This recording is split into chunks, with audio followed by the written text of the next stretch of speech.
नमस्कार, आप देख रहे हैं आज तक। मैं हूं आपके साथ नवजोत रंधावा। दोपहर के 2 बज चुके हैं। सबसे बड़ी खबर आपको बता दें, कुलगाम से आ रही, जहां पर 3 बीजेपी नेताओं की हत्या के मामले में पुलिस ने अनंतनाग के अजबल से कार जब्त की है और पुलिस का ये कहना है कि हत्या में इस कार का इस्तेमाल हुआ हो सकता है। इस तरह का शक पुलिस जता रही है। सीधा चलेंगे, अशरफ पानी हमारे साथ जुड़ चुके हैं। अशरफ, क्या खबर इस कार के बारे में?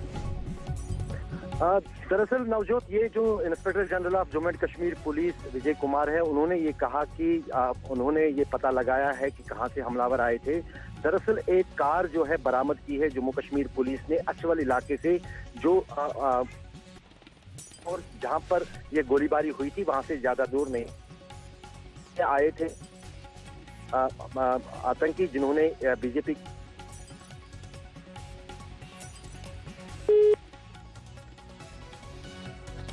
अशरफ पानी, आपकी आवाज ठीक से नहीं सुन पा रहे, लेकिन इस बीच बड़ी खबर लगातार हम दर्शकों को बता दें। अशरफ से और जानकारी लेंगे। अनंतनाग के अजबल में वहां से खबर आ रही कि पुलिस ने कार जब्त की है। क्या कहना है पुलिस का, जरा वो भी सुनते हैं।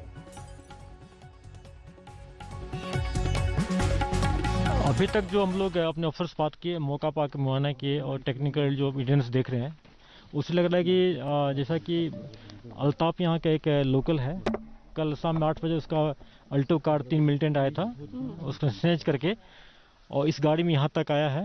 उससे पहले यहाँ पर हमारे जो फिदा हुसैन साहब थे, उनके 2 कलीग थे, 3 हम गाड़ी में बैठे हुए थे।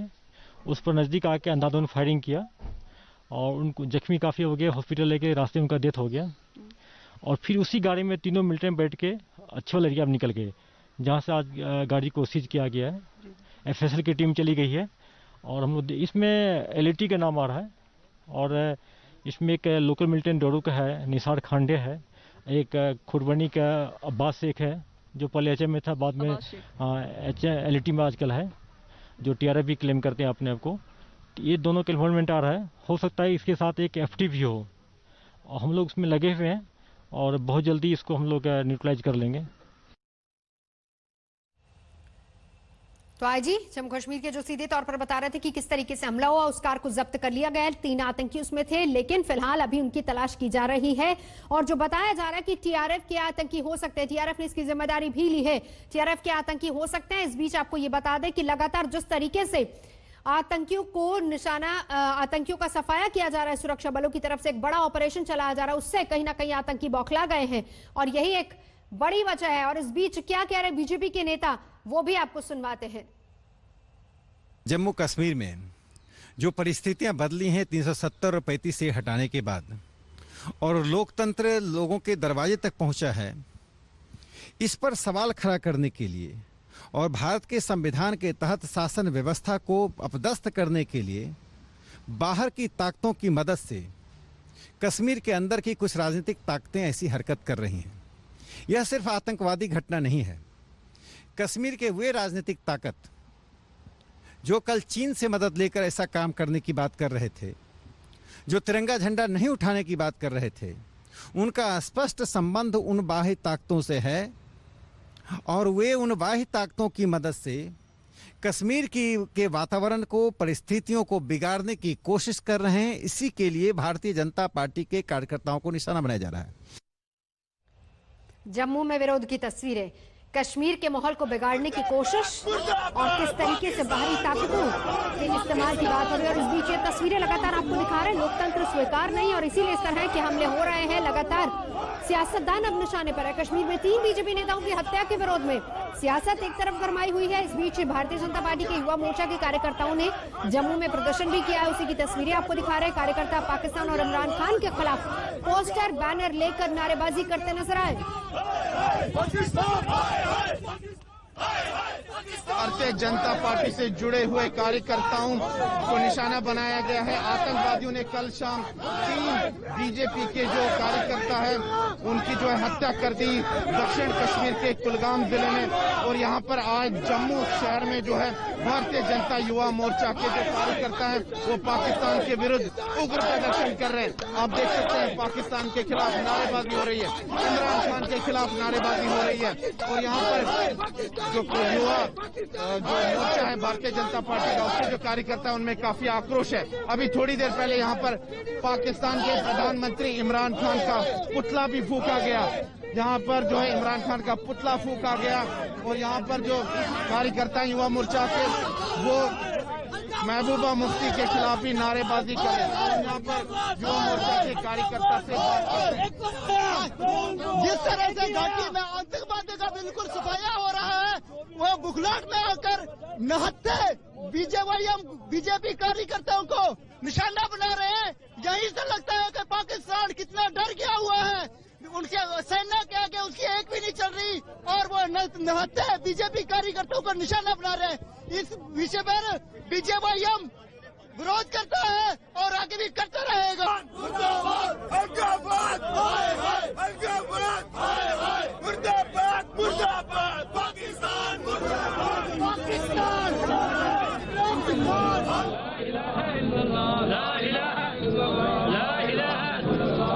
जनाजे के साथ भीड़ जो ये बता रही है कि आतंकियों के मंसूबे कैसे भी हों, लेकिन उसको नाकाम किया जाएगा। और वहीं दूसरी तरफ जम्मू की तस्वीर, जहां पर लगातार प्रदर्शन पाकिस्तान के खिलाफ, इमरान खान के खिलाफ, हाथों में बैनर पोस्टर लेकर और ये बताने दिखाने की कोशिश कि नहीं बचेंगे आतंकवादी। सियासतदान अब आतंकियों के निशाने पर, लेकिन इस बीच हौसले लगातार बुलंद है। लोकतंत्र को कायम करना है, यही अब मकसद है और आतंकियों का सफाया करना है। बढ़ेंगे आगे फ्रांस की खबर, जहां पर राष्ट्रपति इमानुएल मैक्रों के खिलाफ देश के कई राज्यों में मुस्लिम समुदाय के लोग प्रदर्शन कर रहे हैं। भोपाल में मुस्लिम समुदाय के लोगों ने प्रदर्शन किया, मैक्रों के खिलाफ नारेबाजी की, उनकी तस्वीरों को रौंदा। मुंबई और अलीगढ़ से विरोध की तस्वीरें लगातार सामने आ रही हैं। भोपाल हो, अलीगढ़ हो, मुंबई हो, दरअसल मैक्रों ने फ्रांस में कट्टरपंथ के खिलाफ सख्ती का ऐलान किया है। फ्रांस भारत के मित्र देशों में एक है और ऐसे में मैक्रों के खिलाफ यह प्रदर्शन भारत सरकार के लिए मुश्किल पैदा कर सकता है।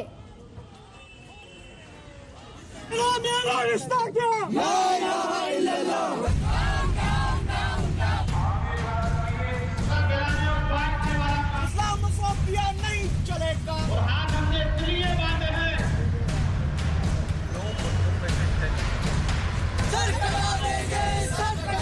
ये तस्वीरें कट्टरपंथी ताकतों के प्रदर्शन की हैं।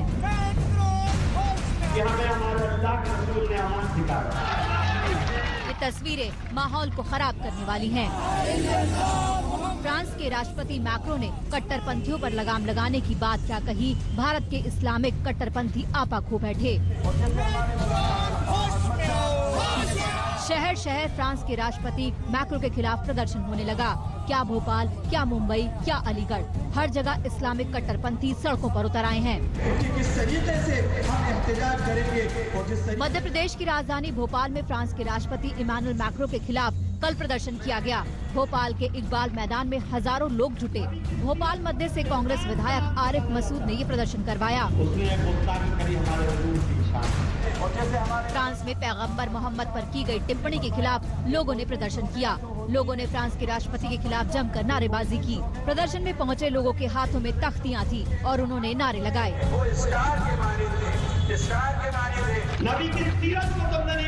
इस प्रदर्शन पर अब पुलिस ने सख्त रुख अपनाया है। भोपाल की तलैया थाना पुलिस ने विधायक आरिफ मसूद समेत कई अज्ञात लोगों पर कोरोना गाइडलाइंस के उल्लंघन का केस दर्ज किया है। मुंबई और अलीगढ़ से भी विरोध की तस्वीरें सामने आ रही हैं। मुंबई में सड़कों पर फ्रांस के राष्ट्रपति की फोटो लगा दी गई और उन्हें रौंदा गया। मुंबई में उनके खिलाफ एक अनोखा विरोध प्रदर्शन देखने को मिल रहा है। यहाँ पर आप देख सकते हैं तस्वीरों में किस तरीके से जो फ्रांस के राष्ट्रपति इमानुएल मैक्रोन है, उनकी तस्वीरें यहाँ पर लगाई गई है और उनके ऊपर से लोग जा रहे हैं। और आपको बता दें, ये जिस इलाके में हम मौजूद है, ये जो नागपाड़ा भिंडी बाजार का इलाका है, यहाँ पर जितनी पूरी तमाम सड़कें हैं, वहाँ पर इस तरीके के फोटोज लगाए गए हैं।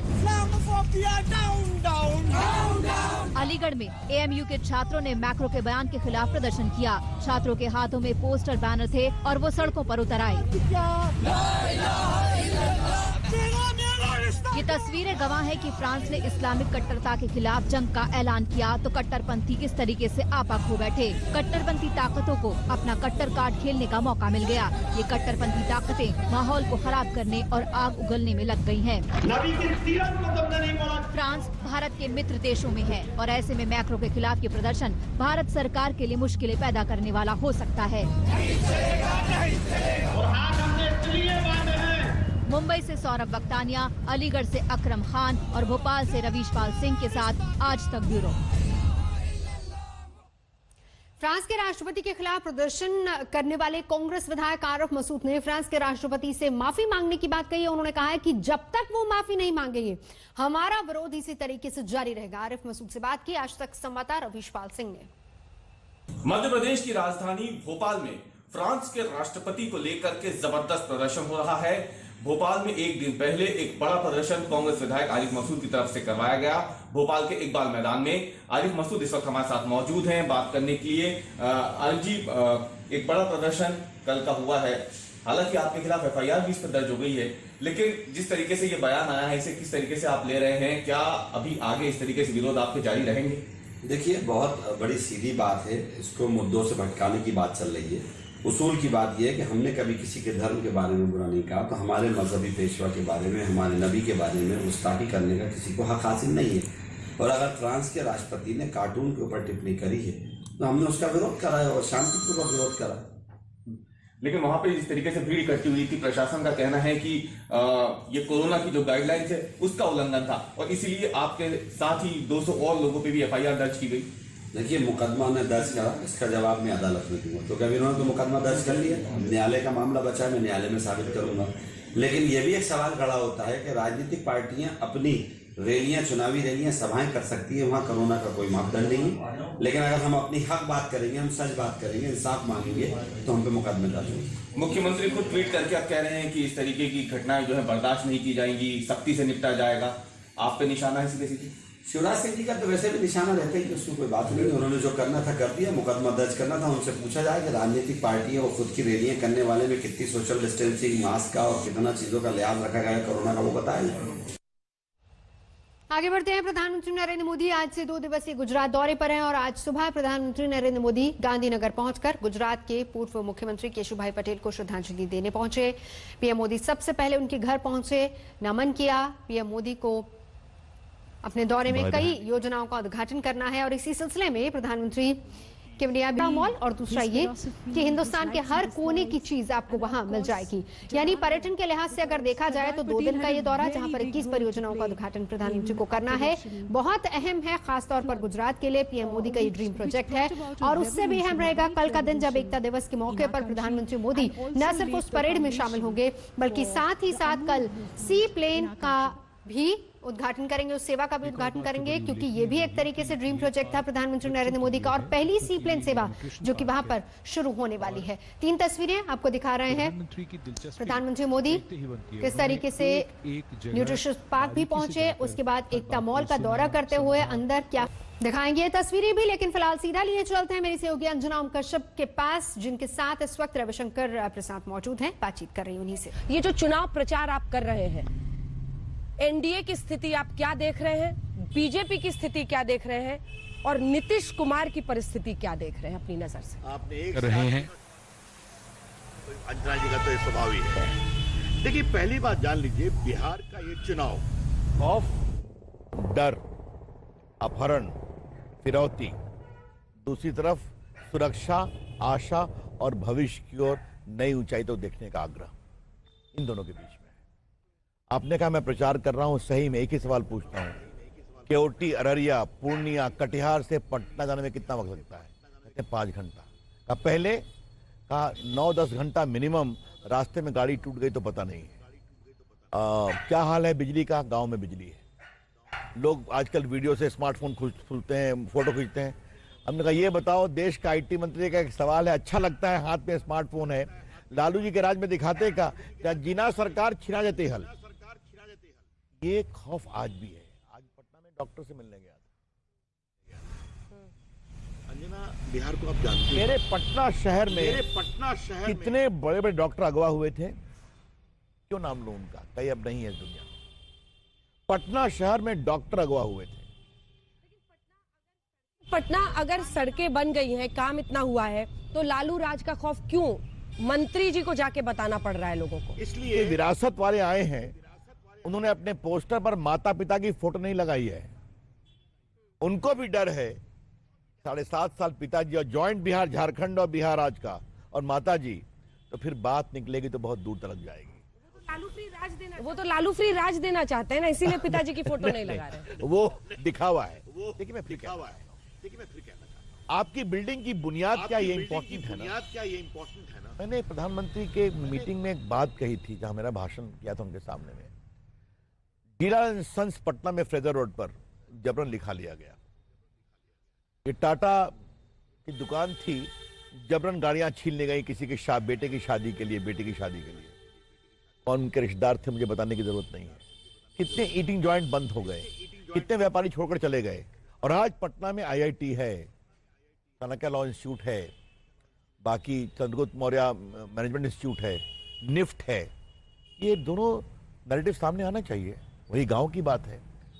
आज देखिए, आपने पूछा क्या हाल है बिहार का। हमारे प्रधानमंत्री की अगुवाई में जो गांव को 5 किलो गेहूं, 5 किलो चावल खिलाया गया, 1 किलो दाल, और नीतीश कुमार की सरकार ने हर राशनधारी को 1000 रुपए दिया है। ये लोग फील करते हैं कि कोरोना काल में चिंता हुई। पटना में एम्स है, दरभंगा में एम्स आ रहा है, एम्स ने बचाया। और ये एम्स मैं स्वीकारूंगा, अटल जी की सरकार में घोषणा की गई थी। कोई प्रामाणिक काम नहीं हुआ यूपीए सरकार में 10 साल के। हमारी सरकार आई, तेजी से काम पूरा हुआ, आज वो अच्छा काम कर रहा है। तो हम चाहते हैं दोनों नैरेटिव सामने आए। देखिए, नीतीश जी के बारे में मैं आपको एक बात कहूंगा। नीतीश जी एक सुलझे हुए नेता है, नीतीश जी एक ईमानदार नेता है, और बिहार के प्रति विकास का कमिटमेंट उनके अंदर कूट-कूट कर भरा हुआ है। और हमारे प्रधानमंत्री कहते हैं जब तक बिहार का विकास नहीं होगा, देश का विकास नहीं होगा। तो ये जनता के सामने जा रही है बातें, तो जाने दीजिए ना। लेकिन अगर गुस्सा आपको कहीं नहीं, गुस्सा आपको कहीं नहीं दिखा, गुस्सा मौजूदा मुख्यमंत्री के से क्या स्वीकारिएगा? 15 साल का एंटी इनकम्बेंसी। हाँ। मैं आपके सामने इतना जरूर कह सकता हूं कि 15 साल से लोगों के मन में एक होता है, स्वाभाविक अस्वाभाविक नहीं है। लेकिन जो विरोध की बात आप कर रही हैं, तो अगर 25,000 लोग बैठे हुए हैं, 10 लोग विरोध कर रहे हैं, या कुछ लोग विरोध करवा रहे हैं, ये भी तो सवाल है ना।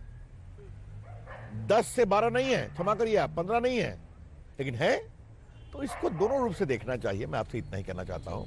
अब सर मैं जरा पुलवामा के मुद्दे पर अब आना चाहती हूँ, क्योंकि पाकिस्तान में संसद में ही जब खुद उनके मंत्री ने कहा कि पुलवामा हमने कराया था, उससे पहले एक साहब बता रहे थे कि कैसे फॉर्मर स्पीकर की शाह महमूद कुरैशी डर के उन्होंने अभिनंदन को छोड़ा था।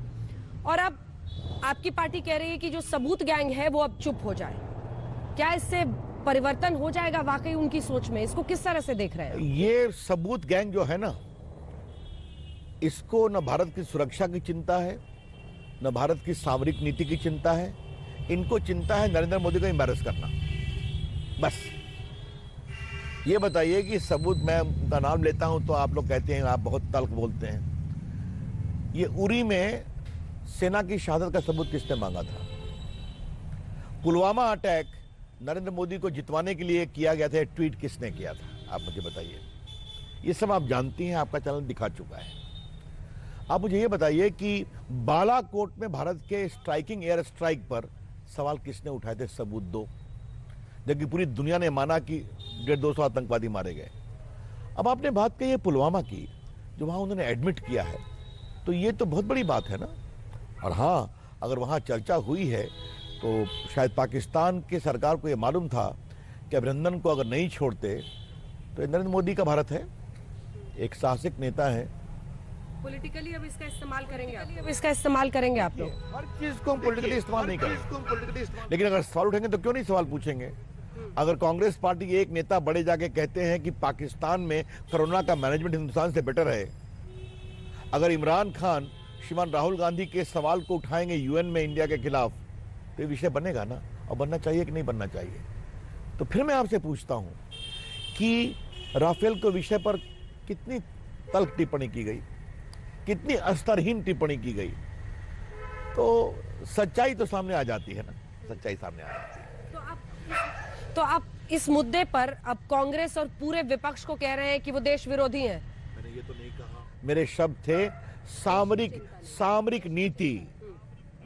देखिए, कुछ मामले में कंसेंसस रहता है। अब यहां पर वो आए ना, क्या कह दिया था भाषण में कि 1200 किलोमीटर चीन की सेना घुस गई है।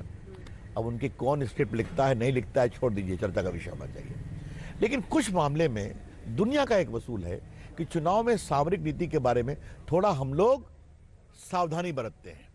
अब वो सावधानी बरतने का युग खत्म हो गया है। एक दो सबूत गैंग एक एजेंडा तय करता है, बाद में एजेंडा पर उनकी पिटाई होती है, वो एजेंडा असफल साबित होता है, कई मामले में झूठ साबित होता है। तो ये तो ईमानदारी होनी चाहिए ना कि हमारा असेसमेंट गलत था, ये तो मैं कह रहा हूँ। और क्या कश्मीर में लेकिन 3 बीजेपी नेताओं की हत्या हुई है, उसको लेकर भी एक जबरदस्त बवाल है।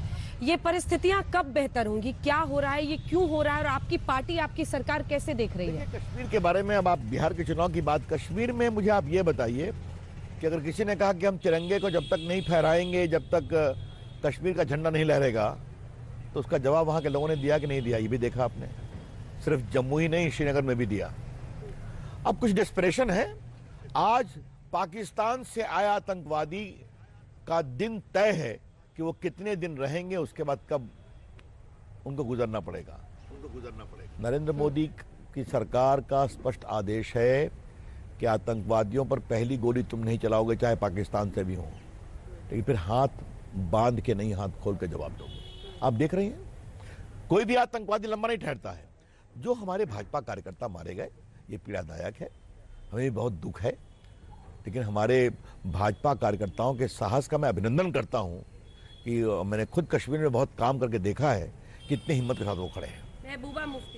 महबूबा मुफ्ती, उमर अब्दुल्ला, सब अब बाहर हैं, फारूक अब्दुल्ला, सब एक साथ हो रहे हैं। अब सवाल ये है कि वो तिरंगे को लेकर जो उनका रवैया है वो अब एक बार फिर से खुलकर सामने आ गया है। वो परिस्थिति कैसे नियंत्रण में आएगी और बदतर नहीं होगी, ये भी आप ही लोगों को देखना पड़ेगा ना। बहुत सिंपल है अंजना जी, कश्मीर की राजनीति का पूरी बुनियाद बदल गई है उसकी।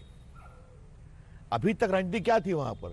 2-3 परिवार थे, केंद्र से, उसको मरकज बोलते हैं, केंद्र से पैसे लो, कोई अकाउंटेबिलिटी नहीं, बाकी काम करो।